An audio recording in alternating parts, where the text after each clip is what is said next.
आमची मुलं आंघोळ करत नाहीत हं. तिथं मठाला जाऊ तुला म्हणाले. करणारे जे लोक आहेत ते काम व्यवस्थित करत नाहीत. पूर्णपणे घाण आहे. पाण्यामध्ये आंघोळ केल्यानंतर भाविकांच्या अंगाला किडे चिकटतायत. आमचं मागणं एवढंच आहे, तुम्ही लक्ष दिलं पाहिजे ह्या चंद्रभागेकडे. अख्ख्या महाराष्ट्राचं आराध्य दैवत म्हणून ओळखलं जातं या पंढरपूरला. नमस्कार, पंढरपूर पीपल्स मध्ये सरसे स्वागत. रामकृष्ण हरी माऊली.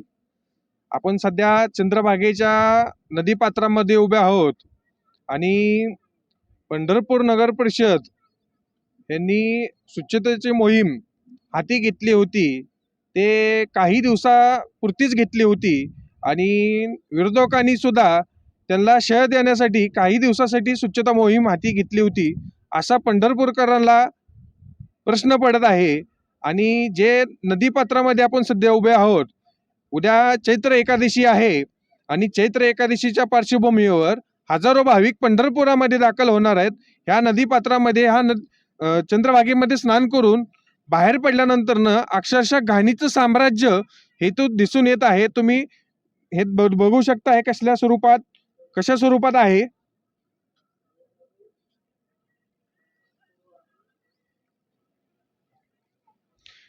ठिकठिकाणी घाणीचे साम्राज्य, कपड्याचे डोंगर उभा केलेले आहेत. बघू शकता कशा स्वरूपात पंढरपूर नगर परिषदेची स्वच्छता मोहीम हे तुम्ही बघितलेली आहे. सत्ताधारीचे आणि विरोधकाचे एकमेकाला श्रेय देण्यासाठी स्वच्छता मोहीम यांनी हातात घेतली होती. तर आपण आता स्थानिक ठिकाणच्या प्रतिक्रिया आपण जाणून घेत आहोत. रामराम. कुठून आलात? आम्ही कर्नाटकमधून. विदर इथून आलोय. बिदरवरून. तुम्ही आता सध्या आंघोळ केलेली आहे. त्या पाण्यामध्ये जे आहे ना, ते बारीक बारीक जे काय किडे मुलाच्या पायाला चावायला लागले, ते बाहेर पळून येते. मग इथं तुम्हाला स्वच्छता दिसते का कुठे? नाही, ते तर नाहीच ना. नाही म्हणून तर हे अवघड आहे सगळं. बर बर बर. आमची मुलं आंघोळ करत नाहीत तिथं मठाला जाऊ तुला म्हणाले. कुठले मामा? आपण स्थानिक आहे. स्थानिक आहेत. बर. काय नदीपात्र आता सध्या नगर परिषदेने आणि विरोधकांनी यांनी काही दिवसा अगोदर स्वच्छता मोहीम हातात घेतली होती नदीपात्रामध्ये. तुम्हाला नदीपात्रामध्ये स्वच्छता दिसते का कुठं? अहो, आम्ही सांगायला काय पाहिजे साहेब, तुम्ही पाहताय आता. हं. आमच्या सांगण्यापेक्षा काय तुम्ही बघतायच नाही डोळ्यानं. पण स्वच्छता आहे का? तर तुम्ही बघताय म्हणल्यावर आता तुम्ही बघताय, तुम्हाला स्वच्छता दिसत नाही. मग स्वच्छता नाहीच ना सध्या. आम्हाला दिसत नाही. आम्ही त्या संदर्भात बोलतोय तुमच्याशी. बरोबर आहे की. स्थानिक तुम्ही आहात, तुमची बघितले. प्रतिक्रिया काय? ही काय स्वच्छता नाहीच की. हं. आणि करणारे जे लोक आहेत ते काम व्यवस्थित करत नाहीत. मग आता तुम्हाला नगर परिषदेकडे मागणं काय? हे सगळं स्वच्छ व्हावं एवढंच मागणं, दुसरं काय करायचं. नमस्कार, मी सचिन नेत्राव. हं. मी या ठिकाणी होडी चालवायचं काम करतोय.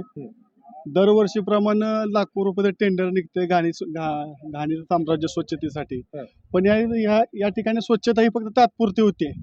या ठिकाणी तुम्ही बघू शकता ही पूर्ण घाण आहे. उद्या चैत्रवारीची मोठी एकादश आहे. साधारणतः 1-2-3 लाख पब्लिक येण्याचा अंदाज आहे. कोणत्याही प्रकारची स्वच्छता या ठिकाणी नाही.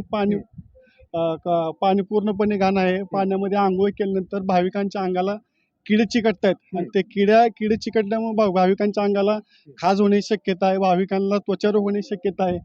या गोष्टीकर प्रशासनाने आणि नगरपालिका प्रशासनाने, महाराष्ट्र प्रशासनाने, महाराष्ट्र सरकारने गांभीर्याने लक्ष देऊन यावर काहीतरी उपाययोजना करावी, एवढीच मी होडी चालक या नात्यानं विनंती करतोय. मध्ये सत्ताधारी आणि विरोधकांनी स्वच्छता मोहीम केली, त्याचा इम्पॅक्ट काय झालाय का? हे फक्त तात्पुरतं असतंय. सत्ताधाऱ्यांना करायचं, विरोधकांना करायचं, हे फक्त एकमेकाला शह देण्यासाठी. याच्यातून काहीच नाही. त्यांनी फक्त विशेष ठिकाणी स्वच्छता केली. तुम्ही पुंडलिक मंदिराच्या वरचा भाग बघितला असता, तिथेच फक्त स्वच्छता त्यांनी केली.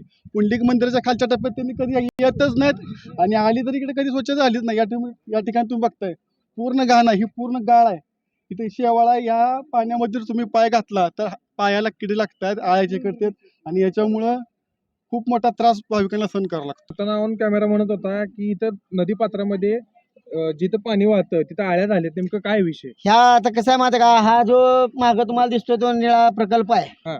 हा जवळजवळ मला वाटतं 2 वर्ष झाला असेल प्रकल्प आहे. तो ह्या चंद्रभागेला शुद्ध बनवण्यासाठी प्रकल्प बनवला होता. चंद्रभागेमध्ये सगळा तुम्ही 10 मिनिटं जरी पाण्यामध्ये उभारला तर तुमच्या पायाला किडे लागतील, अशी या चंद्रभागेची दुर्दैव अवस्था झालेली आहे. मागणं तुमचं काय सरकारकडे? तर आमचं मागणं एवढंच आहे, तुम्ही लक्ष दिलं पाहिजे ह्या चंद्रभागेकडे. अख्ख्या महाराष्ट्राचं आराध्य दैवत म्हणून ओळखलं जातं या पंढरपूरला. ह्या चंद्रभागेमध्ये रोज लाखो भाविक येतात, स्नान करतात. त्यांच्याकडे त्यांच्या आरोग्याच्या हितानं तुम्ही बघितलं पाहिजे ह्या चंद्रभागेकडं. आता तुम्ही इथं कॅमेरा जरी लावला तर बघू शकता किती घाण आहे, गाळ आहे सगळा, हा घाण आहे, कचरा ढीग आहेत. तर हे कचरा ढीग तुम्ही म्हणसाल नगरपालिकेला लावलेले आहेत, हे आमच्या लोकांनी गोळा करून लावलेले आहेत, कारण की इथं आमचा धंदा पाणी असतो. त्याच्यामुळे हे होते स्थानिक नागरिक, यांनी व्यथा व्यक्त केलेला आहे. अनेक समस्या त्यांनी व्यक्त केलेल्या आहेत.